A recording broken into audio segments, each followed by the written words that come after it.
सांसें किराए पर। 28 वर्षीय युवक मध्यम वर्गीय परिवार से ऑक्सीजन सिलेंडर सप्लायर कस्बे की पतली गलियों में अपनी पुरानी मोटरसाइकिल पर ऑक्सीजन सिलेंडर ढोता अंकित हर किसी की मदद करने को तैयार रहता है। कोविड की लहर के बाद उसने यह छोटा सा बिजनेस शुरू किया था ताकि किसी को सांसों की कमी से मरना न पड़े। लोग कहते हैं अंकित सांसें बेचता है, लेकिन वो जानता है वो जिंदगी बचाता है। एक दिन एक कॉल आता है, कृपया जल्दी आइए, मेरी बेटी की सांसें बंद हो रही है। पर्दा नोट कर वो भागता है। घर पहुंचते ही वह देखता है एक लड़की लगभग 24 वर्ष की, पीली पड़ी हुई लेकिन आंखों में जज्बा। वो लड़की है कविता, जो थैलेसीमिया से पीड़ित है और हर कुछ दिन में उसे ब्लड और कभी कभी ऑक्सीजन की जरूरत पड़ती है। श्रीधर उसका पिता एक ईमानदार लेकिन आर्थिक रूप से संघर्षित शिक्षक है। उन्होंने कविता के इलाज में सब कुछ बेच दिया। अब केवल हिम्मत बची। कविता का जीवन एक टाइमर की तरह चल रहा था। कुछ दिनों में ब्लड चाहिए, फिर कुछ दिनों में ऑक्सीजन, कभी अस्पताल में भर्ती, कभी घर में। लेकिन हैरानी की बात ये थी कि कविता कभी निराश नहीं होती थी। जब भी अंकित सिलेंडर लेकर आता, वो हंसकर कहती, थैंक यू, आज फिर से कुछ घंटे उधार में जी लूंगी। उसकी ये बातें अंकित के दिल में बैठ गई। धीरे धीरे वो हर बार खुद ही आने लगा। उनके बीच बातचीत बढ़ने लगी।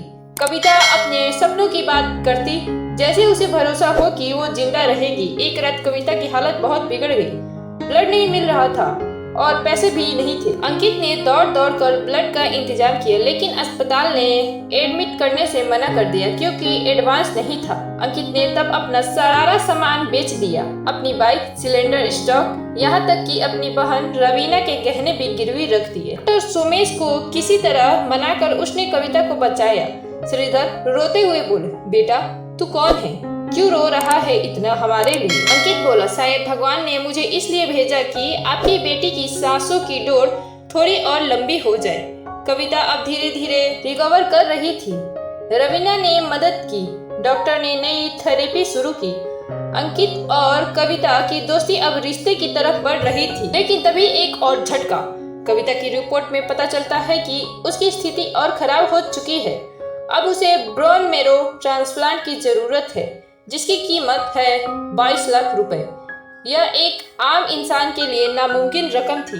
अंकित ने सोशल मीडिया पर वीडियो डाला, किसी की सांसों की कीमत कितनी है। वीडियो वायरल हो गया, लोगों ने मदद भेजनी शुरू की। धीरे धीरे पैसा इकट्ठा हुआ, ऑपरेशन तय हुआ। लेकिन एक ट्विस्ट, बोन मैरो मैच कोई नहीं कर रहा था। फिर पता चला अंकित का ही बोन मैरो मैच कर गया। ऑपरेशन सफल रहा। कविता की जिंदगी अब उधार नहीं, अपनी बन गई। अंकित महीनों अस्पताल में रहा, कमजोरी के साथ, लेकिन जब वो उठा सामने कविता थी, पूरी मुस्कान के साथ। अब मेरी सांसें किराए पे नहीं है अंकित, अब ये तुम्हारे साथ हमेशा रहेगी। वे दोनों एक दूसरे के जीवन साथी बन गए। कहानी वही खत्म होती है जहाँ से शुरू हुई थी। अंकित अब फिर से ऑक्सीजन सप्लाई का काम कर रहा है, लेकिन अब कविता उसके साथ है। घर के बाहर बोर्ड लटका रहा, सांसें किराए पे, लेकिन अब सिर्फ जरूरतमंदों के लिए मुफ्त में। सांसें किराए पर, जब जिंदगी भी उधार में जीनी पड़ी।